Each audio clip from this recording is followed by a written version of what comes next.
e que vai ser iniciada hoje, que é o capítulo 27. A primeira parte mostra-nos testemunhos de médiuns desencarnados que, tendo partido da colónia Nosso Lar com tarefas específicas, não conseguiram cumpri-las no retorno. Os seus relatos são pungentes e esclarecedores. A segunda parte vai do capítulo 24 ao 32, a terceira parte do capítulo 33 ao 51, que termina.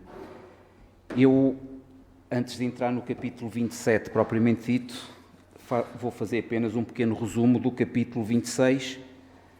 Tinha o título de Ouvindo Servidores. Aqui neste capítulo, assim muito breve, o resumo: Alfredo, o chefe do posto, demonstra a inconveniência do espírito desencarnado prender-se aos rogos e lamentações da família encarnada. Por extensão, fica a lição aos encarnados que perderam entes queridos. Isto é um resumo assim muito breve do capítulo 26. Então, vou passar ao capítulo 27. Podem acompanhar a leitura ali no quadro. Portanto, o caluniador.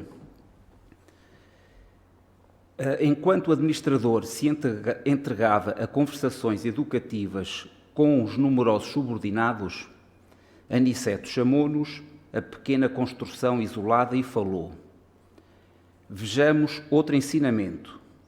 Avançamos na direção de algumas câmaras separadas. Nosso instrutor abriu uma porta e vimos um louco que parecia fundamente irritado. Fixou em nós o olhar inexpressivo e gritou estentoricamente. Aniceto, porém, adiantou-se e cumprimentou-o atenciosamente. Como vai, Paulo? As palavras, ao que senti, imitaram certo fluxo magnético e o enfermo revelou profunda modificação. Aquietou-se de súbito, sentou-se mais calmo, embora trêmulo e espantadiço. Tem sentido melhoras, Paulo? Perguntou o nosso orientador, bondosamente, tocando no ombro. Ao contacto pessoal de Aniceto, o doente mostrou algum raciocínio e respondeu: vou melhorando, graças. À vista da expressão reticênciosa, o instrutor falou em tom firme, como se desejasse auxiliar-lhe a vontade enfraquecida. Termine. O doente fez enorme esforço e concluiu: graças a Deus.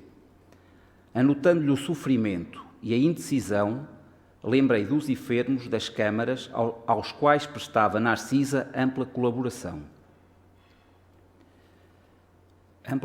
afetuosa. Percebendo-me as íntimas considerações, disse o mentor esclarecido: veem a diferença entre os que dormem, os que estão loucos e os que sofrem? Em nosso lar não temos dos primeiros, e os que se encontram desequilibrados nos serviços da regeneração sentem na maioria angústias cruéis. É necessário reconheçamos que os que gemem e sofrem, em qualquer parte, estão melhorando. Toda a lágrima sincera é bendito sintoma de renovação. Os escarnecedores, os ironistas e os perturbados não registam a dor, são mais dignos de piedade por permanecerem embutados em estranha rigidez de entendimento. E, designando o enfermo sob nossos olhos, afirmou: Paulo é um doente a caminho da melhora positiva. Ainda não possui a consciência exata da situação, mas já chora, já padece com as recordações do passado triste. Recebi o esclarecimento com atenção. Lembrei-me que, de facto, os doentes conduzidos pelos samaritanos a Nosso Lar, em serviço diário, eram grandes sofredores. Os que não acusavam padecimentos atrozes revelavam estranho pavor das sombras.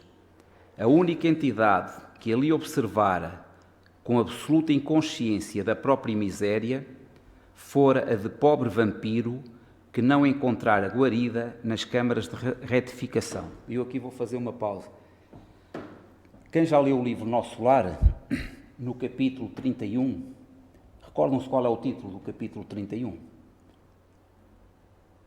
É o vampiro. E quem é que é o vampiro? É um ser que chega lá acima à colónia nosso lar, conseguiu iludir alguns vigilantes e à entrada do portão do campo de cultivo, ela põe-se com grandes berros que deixa André Luís perturbado. Isto era 9 da noite, lá em cima, na colónia Nosso Lar. André Luís ia fazer um serviço com a enfermeira Narcisa e ela puxou porque ele ficou um bocado estarrecido com os berros que este vampiro estava a mandar do lado de fora do portão.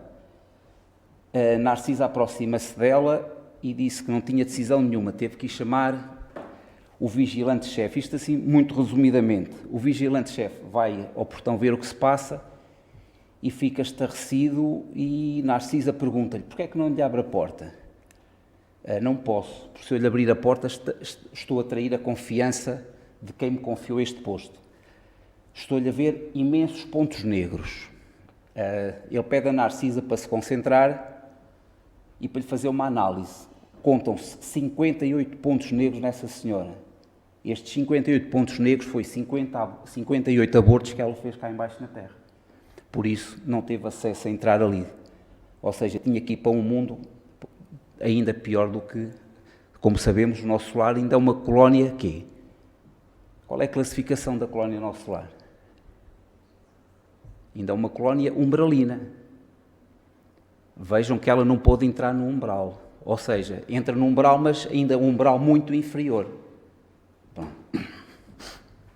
isto assim o resumo do capítulo 31, que é o vampiro. Nosso instrutor, sem qualquer preocupação de transformar o doente em cobaia, recomendou afetuoso: concentrem no Paulo a capacidade de visão. Estimulado pela experiência anterior, fixem nele todo o meu potencial de observação. Aos poucos, caracterizou-se a meus olhos a sua tela mental, parecendo formada em compacta sombra noturna. Com surpresa, divisei formas diversas que se movimentavam. Vários vultos de mulher ali surgiam, despertando-me enorme admiração. Entre eles, reparei o de Ismália, como que doente, enfraquecida, ansiosa. Alguns homens passavam igualmente, mostrando desesperação, e notei nessas imagens o próprio Alfredo a evidenciar cansaço e extrema velhice prematura. Vozes misteriosas faziam-se ouvir. Sobre Paulo choviam maldições e blasfémias. As mulheres pareciam acusá-lo clamorosamente. Os homens davam ideia de perseguidores ferozes, ocultos no mundo interior daquele enfermo estranho. Observando, porém, que os vultos de Ismália e Alfredo se movimentavam naquele painel escuro, não pude sofrear a curiosidade e interrompi o minucioso exame, voltando a conversar com o nosso orientador, perguntando: como explicar o fenómeno? Estou assombrado. Antes, porém, que pudesse expressar maiormente o espanto que me dominara, Aniceto ajudou. Já sei, admira-se da presença de Ismália e do seu marido nas reminiscências do enfermo. E ante a minha perplexidade continuou: lembram-se da história de Alfredo? Temos diante de nós o falso amigo que lhe arruinou o lar. Paulo, contudo, não somente cometeu a ingratidão, como envenenou o espírito de outras senhoras, traiu outros amigos e destruiu a alegria e a paz de outros santuários domésticos. Observando Ismália aflita e Alfredo desesperado nas recordações dele, vemos as imagens criadas pelo caluniador para seus próprios olhos. Nossos amigos deste posto evoluíram, transpuseram a fronteira da mágoa, escaparam aos monstros do ódio, vestem-se hoje de luz. No entanto, Paulo os vê como imagina, para escarmento de suas culpas. O criminoso nunca consegue fugir da verdadeira justiça universal, porque carrega o crime cometido em qualquer parte, tanto nos círculos carnais como aqui. A paisagem real do espírito é a do campo interior. Viveremos, de facto, com as criações mais íntimas de nossa alma. Reparando-me a dificuldade para compreender de pronto, Aniceto prosseguiu, depois de pequeno intervalo. Para melhor elucidação, recordemos a crucificação do Mestre Divino. Sabemos que Jesus penetrou na glória sublime, logo após a suprema dor do Calvário. E porquê é que Jesus consegue penetrar logo na glória sublime, após a morte? Porque era um espírito quê? Antes do mundo terra ser criado, já Jesus Cristo tinha a classificação que tinha quando veio à Terra em missão. Já era um espírito crístico. Vejam a idade, ele veio há 2017 anos, vejam a idade que o mundo terra tinha e ao tempo que Jesus é um espírito crístico. Está no topo da classificação dos espíritos. Entretanto, estamos ainda a vê-lo, frequentemente pendurado na cruz, martirizado pelos nossos erros, flagelado pelos nossos açoites, porque a visão interior a isso nos compele. A condenação do Mestre foi um crime coletivo e esse crime estará conosco até ao dia em que nos vestirmos na divina luz da redenção. O esclarecimento não poderia ser mais lúcido. Sentia-me diante de nobre revelação. O dever possui as bênçãos da confiança, mas a dívida tem os fantasmas da cobrança. Tornou o generoso mentor com grave acento. Readquirindo a serenidade, interroguei: mas Paulo veio ter casualmente a este posto? Não, respondeu Aniceto atencioso. Foi trazido pelo próprio Alfredo, que se sentiu necessitado de disciplinar o coração. Nosso amigo, que hoje dirige esta casa de amor, desprendeu-se do mundo sob intensa vibração de ódio e desesperação. Sofreu muitíssimo nos primeiros tempos, embora nunca fosse abandonado pela dedicação da abnegada companheira. Alfredo, todavia, não pôde ver Ismália enquanto não se desenvencilhou das baixas manifestações do rancor. Socorrido em campo da paz, compreendeu as próprias necessidades. Tão logo adquiriu algum mérito, intercedeu pelo amigo infiel, buscou-o em recanto abismal e tão nobremente se dedicou ao aperfeiçoamento de si mesmo que conquistou a posição de administrador de um posto de socorro. Trouxe o tutelado em sua companhia e trata-o como irmão, atualmente.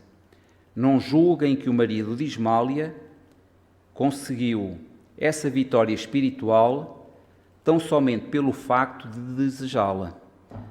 Ele desejou-a, procurou-a, alimentou-a e agora permanece na realização. Há muitos anos conversa com Paulo, diariamente. Nos primeiros tempos, aproximava-se do enfermo como necessitado de reconciliação.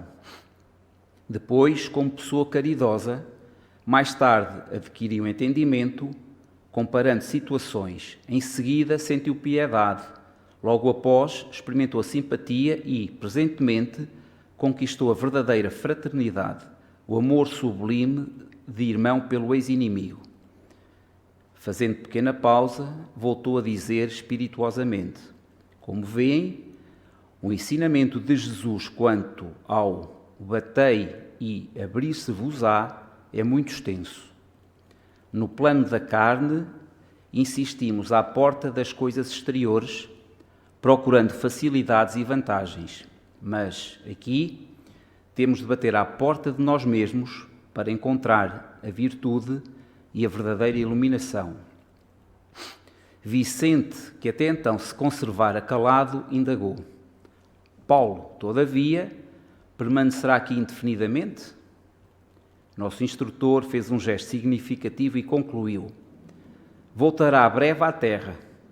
Ismália tem feito a seu favor inúmeras intercessões e não deseja que ele, ao retomar a razão plena, se sinta humilhado com o benefício das próprias vítimas. Uma das irmãs, por ele caluniada no mundo, já voltou ao círculo carnal e a abnegada esposa de Alfredo pediu-lhe que recebesse Paulo como filho, tão logo seja oportuno. E assim termina o capítulo 27. Eu aqui no capítulo 27 saltaram-me a impressão, pronto, a análise que eu fiz, saltam-me três passagenzinhas. Uma delas é esta: é necessário que reconheçamos.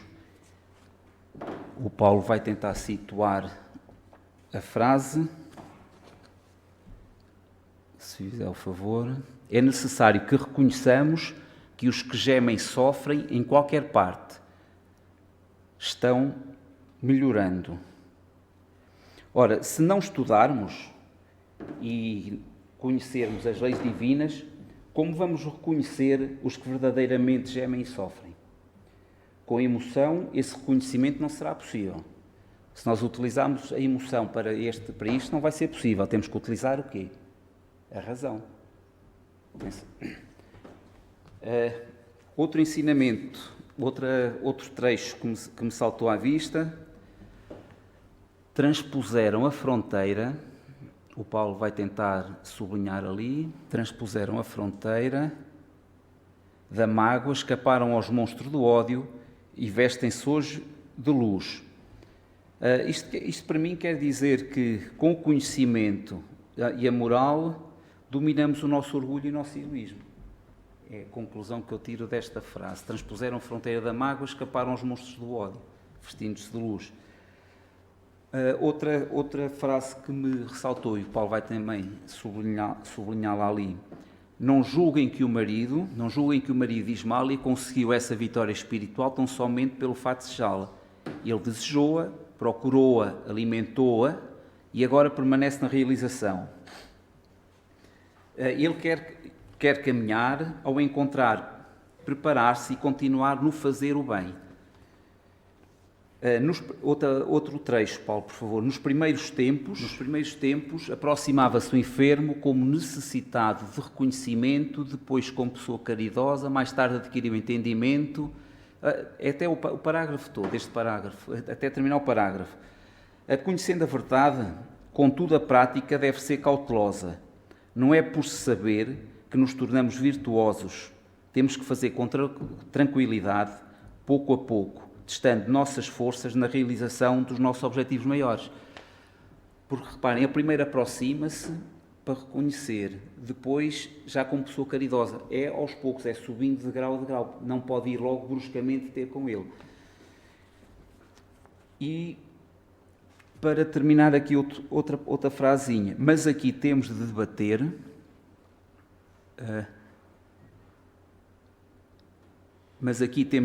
à porta de nós mesmos para encontrar a virtude e a verdadeira iluminação. Aqui eu tiro a conclusão que é: o nosso primeiro objetivo é transformar-nos primeiro a nós mesmos. E não queremos ir transformar os outros. Primeiro vamos nos transformar a nós mesmos. Para terminar, vou citar uma passagem de Mateus, no capítulo 5, versículo 23 e 24. Portanto, se estás fazendo a tua oferta diante do altar e lembrar-te aí que teu irmão em alguma coisa contra ti, deixa ali a tua oferta diante do altar e vai reconciliar-te primeiro com o teu irmão e depois virás fazer a tua oferta. Pela vossa atenção, muito obrigado. Se houver alguma dúvida...